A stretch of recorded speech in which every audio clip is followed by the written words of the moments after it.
Hello, AO. What's going on, Accelerators Organization? Excited to be here with you today and answer some of your questions.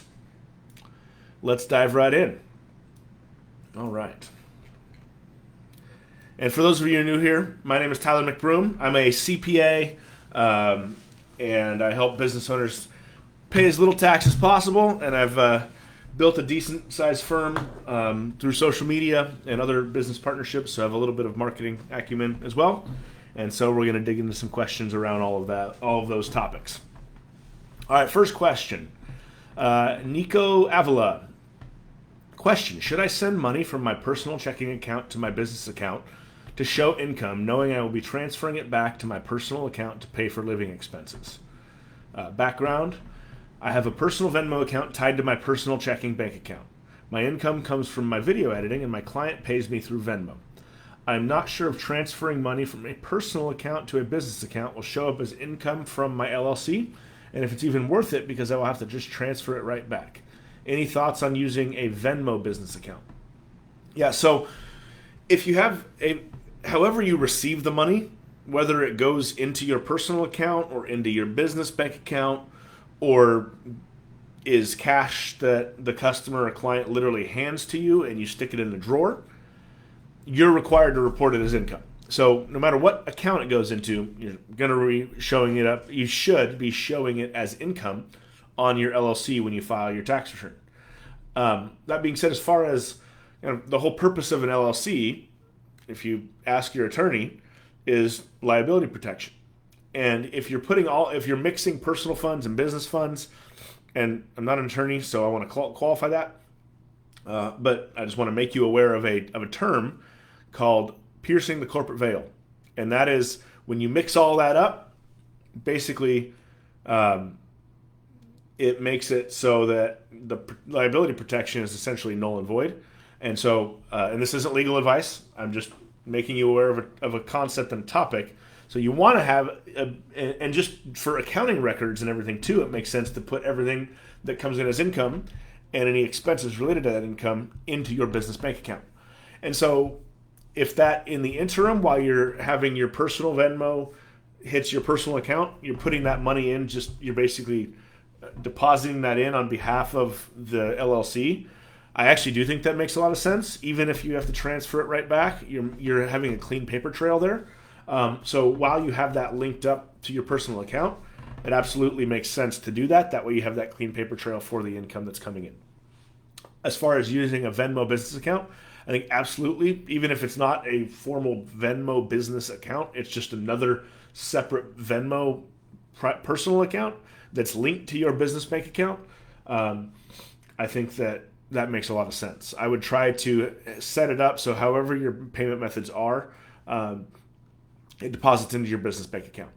Now, I would strongly consider getting a QuickBooks account set up as well, and then you can send them an actual invoice, and then they can pay literally through that link right there on the QuickBooks payments.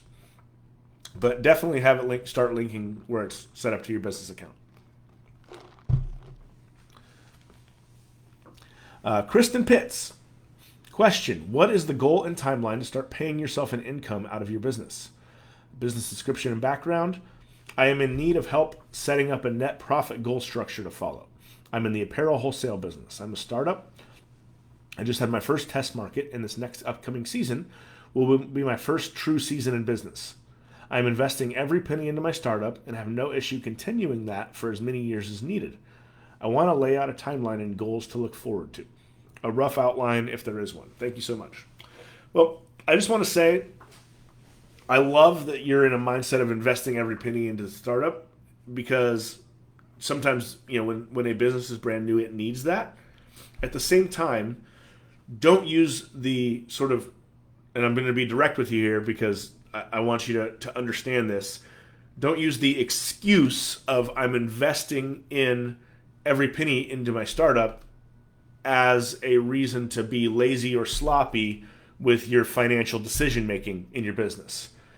I think it's important to especially, if you've got a huge investment of capital and the plan is to scale this thing to multiple millions of dollars within the next couple of years and then sell it, and you don't need the money out of your business, then that's one thing. But if you're a startup but you do need this to survive and to live, I think getting profitable as soon as possible is not only going to be good for you personally, because then you can live off of the business, but it's also gonna help you develop that discipline to actually run a profitable business, which ends up actually making the business more valuable, even if you are trying to build it to sell.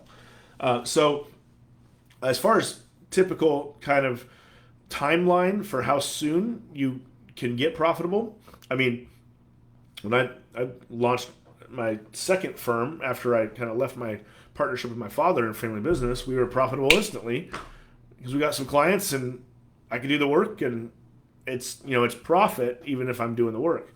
And with your situation, it's a little different because you're selling and it's apparel. But I would shoot for, you've got your first true season, run through this season, see how it goes. And then I think one of the most valuable things you can do is once you've got kind of the revenue of your first season, now you've got a benchmark, and you've got a baseline, then do an industry benchmarking analysis where you look at your other wholesale apparel companies and see what is a typical take home or salary and compensation for an owner of a company that's around your size. And then use that as a target and a goal to get to as soon as possible. And so I would say within, there's stories and people out there who struggled and, went 10 years getting before they took a paycheck out of the company. I would rather have you be profitable as soon as possible. And so I would say by the end of the first year, let's try to get you starting to pay yourself some sort of income out of your business.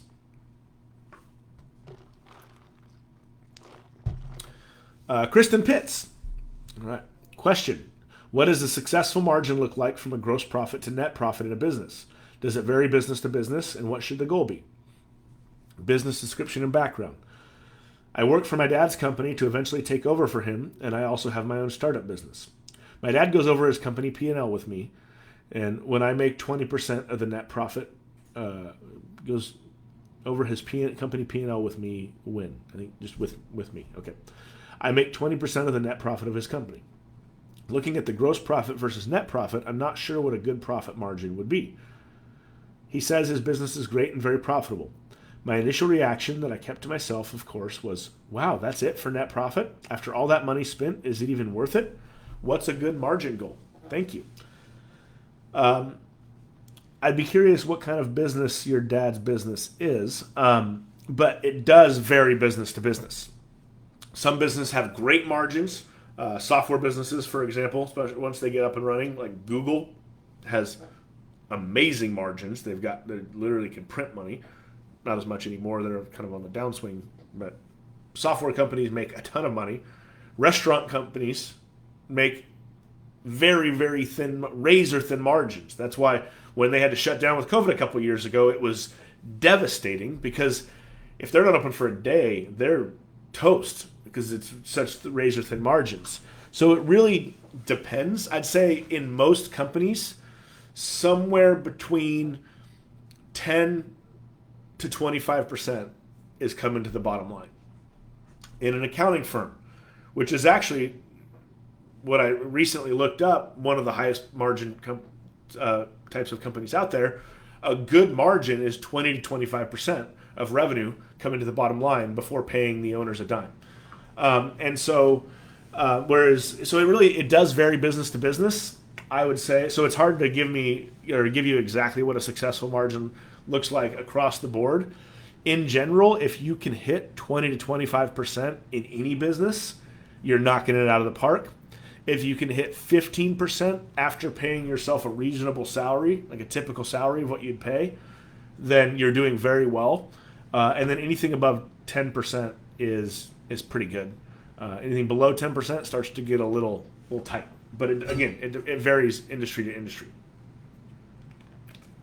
And what's funny, though, is when you say, wow, that's it for profit, now that he's showing you, I love that he's showing you this, especially that you have a startup that you're looking to kind of launch, because it gives you that perspective. Because most employees, and if you have employees, you're probably going to be shaking your head when I say this, most employees think that revenue minus their salary is your profit as a business owner, and that's just not true. You realize that business owners make a whole lot less, and if you actually showed them all of your numbers, they'd probably go, "Wow, I thought you were making way more than that," and I'm going to start working a lot harder because I thought you were making way more than that. So it's really interesting. Most people don't realize how little comes to the bottom line for especially most small businesses.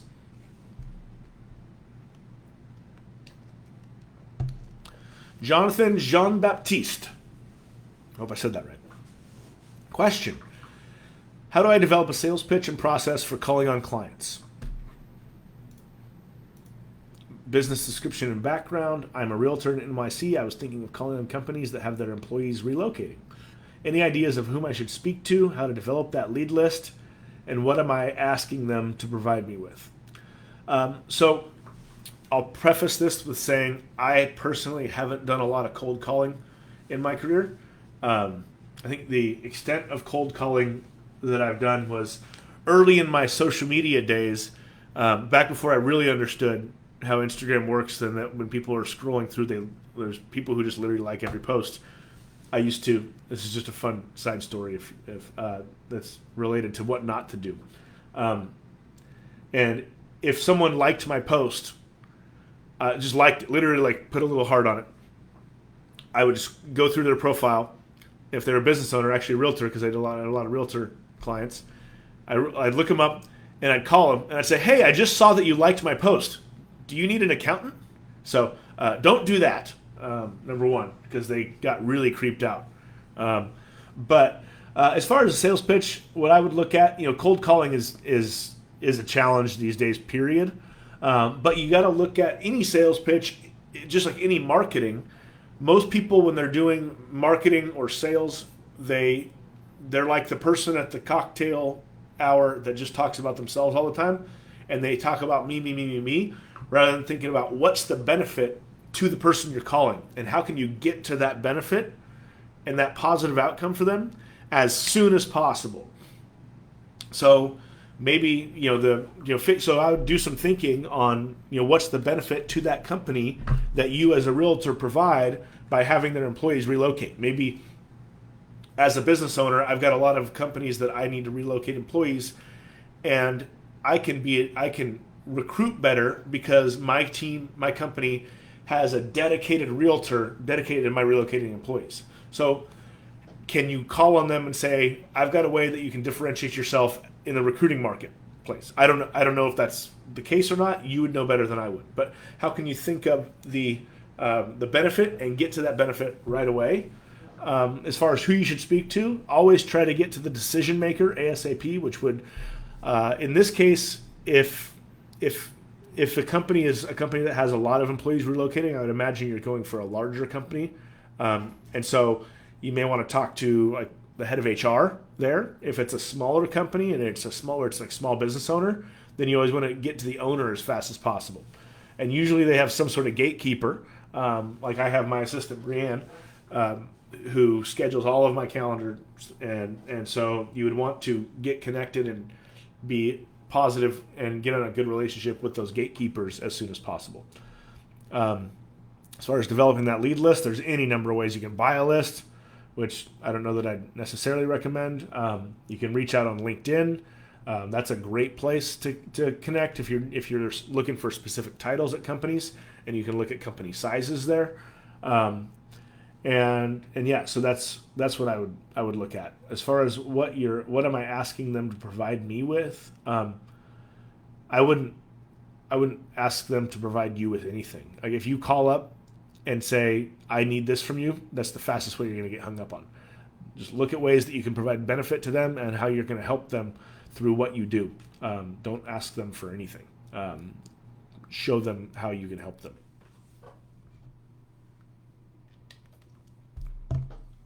Vesna Dejanovska. Question. How should I financially account for gifts or tips I receive from clients? Business description and background. I have an LLC, single owner in Florida. Nice. Florida, that's where I live too. First year in business.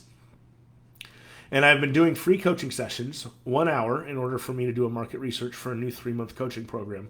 and to get testimonials if the prospective client is happy with the session. The calls are only for coaching and no sales, only soft mention for the beta program if they could be a fit at the end, or if there's interest, then additional strategy session about the program. I was surprised about receiving thank you gifts to a personal Zelle account and gift cards after some of the free sessions, and a higher amount for the beta program. Should I account for that as income? Well, that's number one, that's awesome because that means you are providing value, so kudos to you. And number two, yes, that would be income because if you weren't performing that free service, then you would not be receiving those gift cards. The thing that I could liken it the closest to is they've done some studies. Actually, there's some yoga studios out there that are strictly donation-based yoga studios, and this isn't a nonprofit. It's just donation-based. So essentially, the class is free, and then you give whatever you think the class was worth at the end, and they end up actually earning more than if they just charged $20 for the class or whatever the typical fee would be. But that is absolutely income to that yoga studio. Just because there's not a defined price at the beginning doesn't mean that that's not income in exchange for the service that you performed. So what I would look at doing though is on your books, you want to say, what am I, you could just categorize that as income and lump it into all of your sales. But what I would look at is put that almost as gift income, like or kind of free service gift income, or however you want to call it, and categorize all of those receipts, whatever you received from that, under a certain specific income item. That way you can track how much money am I getting from the this basically free, and that kind of helps you define the value and see what people are doing. So, but that absolutely should be included in your income. Vanessa de la Osa. Question: what platforms besides Instagram and Facebook do you suggest for sponsored ads? Business description and background. I've been setting up my funnels for about a month, creating videos, email nurture sequence, the works, all in the attempt to automate the sale of my high-ticket item. I was ready to launch my first sponsored ad last Saturday, and on Thursday I got a notification that my ads account has been disabled. Ouch. That was disheartening to say the least, and crazy demotivating. I have put in a request for a review, but 4 days later, no responses. Since then, I've been trying to come up with other ways to market, like organic content marketing, but that takes so much longer, and now I have to create so much more content. Not to mention, it gets me fans more than customers. Google Ads is my next thought, but I wouldn't even know where to start since the last few months I've been learning all the ins and outs of Facebook and completely left Google to the side. Help. Number one, well, I really hope they get it back to you and get. Sometimes it takes. So I had my ad account disabled a couple months back just for some no rhyme or reason. It just got disabled and we appealed it, and I think it took about a week to get a response. So we'll just keep those fingers crossed that you'll get a response, especially if you haven't done anything wrong and they just randomly got unlucky. If you're saying high ticket item, I'm assuming that this is a B2B high ticket item, because usually if you're selling something high ticket, usually business owners are the ones that buy high ticket. If it's B2B, I would look at LinkedIn ads as an alternative, because you can get really, really well targeted there, and specific, go after owners of companies or different titles and different locations. It has a lot of the same really good targeting features that Facebook and Instagram do. So I would look at LinkedIn as an alternative. Google Ads, I haven't done a whole lot of Google Ads, so I can't speak to that. I know that if it's something that whatever you're selling is something that people naturally are searching for, then Google Ads is a good target.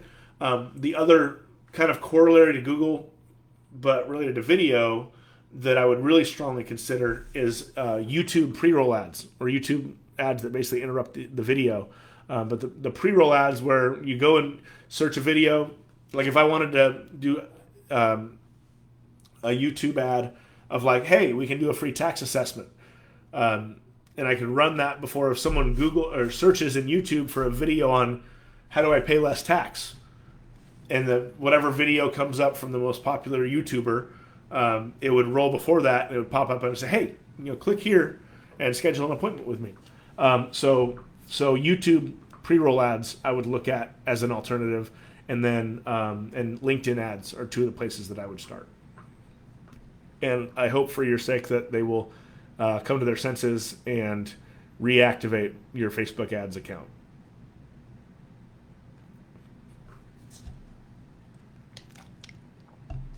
All right, Vesna Dejanovska. Question, could you please advise about charging a value-based pricing model based on the results? Example, a percentage of any salary increase the client receives, and not only on a fixed or hourly rate.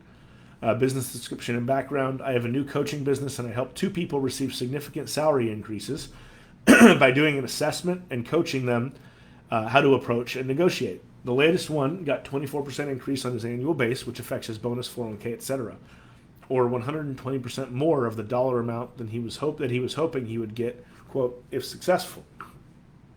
The other one received an offer and loved the new job role so much and wanted to accept immediately, even though she was expecting slightly more. I worked with her for a couple of weeks on her negotiations, and the new employer revised the offer 4 times until she signed. The final offer was 45% higher, with a higher percent for bonus and many extra benefits than the initial offer, and exceeded by far her own expectations. Thank you in advance. I appreciate a lot of your help. Yeah, so the best way that I've seen this done in terms of coaching and aligning is you take on some more of the risk that's aligned with their success. So, and you might not want to do, you get paid nothing until they get a percentage of whatever their increase. But what I've seen coaches do is they'll say, I won't take a dime for my coaching fee other than 10% of your profit increase over the next year. And then the goal is they bring their profits up by $100,000 and they get a $10,000 coaching fee. Or 20, whatever the number is that makes sense based on what you're looking at that here. Same thing with there's a lot of the employee retention credit is something that's a huge thing right now. If you've got employees on the payroll and you had a dip in revenue, and there's companies that are they do tax credits, and they take 25% of the credit that you get, but they don't get paid at all if you don't get any credit. And so what that does is it aligns your success with their success. And so the caveat to that is, what does profit come from? I had heard this said a couple years ago. It's something that stuck with me a lot. So profit comes from risk. You start a business, you make a lot of money, that comes from risk. All your employees get the paycheck first, you get the profit at the end because you took the risk of starting a business. Same thing with your clients. You can make more money by having a value-based result, but you've got to take the risk of betting on yourself that you're going to help them get that result. So you might take a lower amount up front and a higher amount on the back end because you're betting on the fact that you're going to get them results.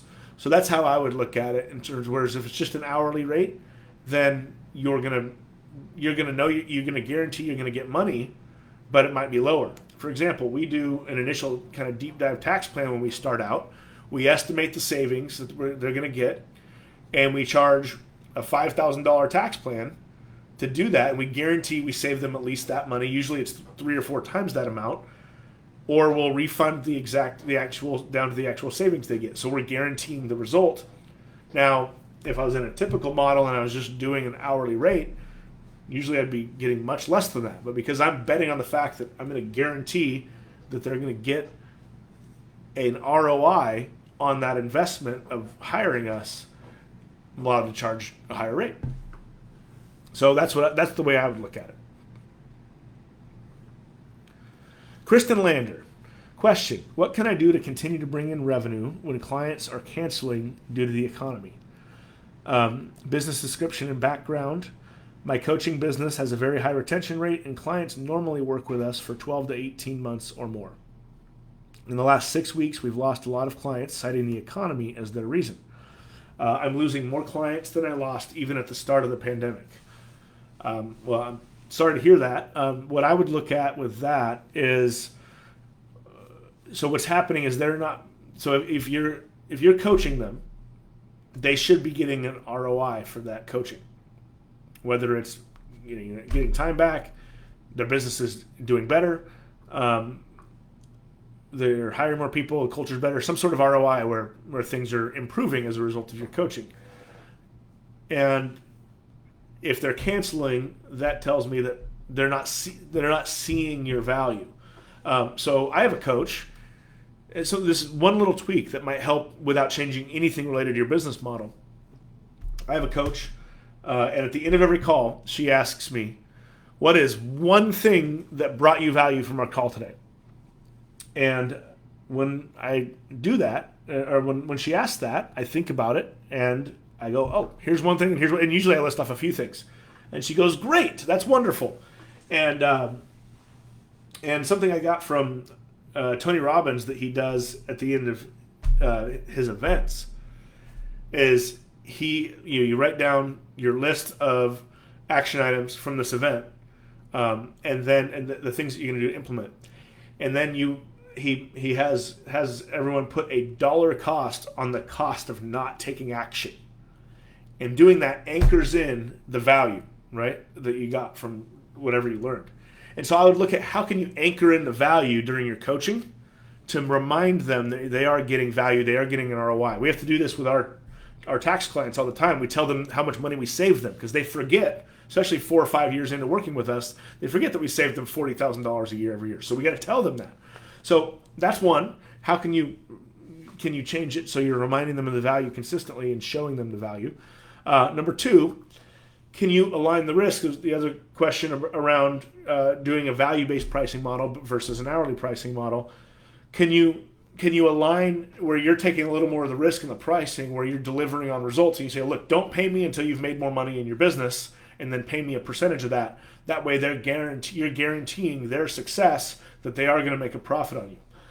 Those are two ways that I would look at it. Remind them of the value, and then can you change your pricing model and your business model so that they're guaranteed to essentially make a profit on you. That's how I would look at it. All right, that's all the questions. I hope you got some value out of that. Thanks so much for those of you who showed up live, and for those of you who watching the replay. If you have any questions, reach out, and we'll see you on the next call. Thanks.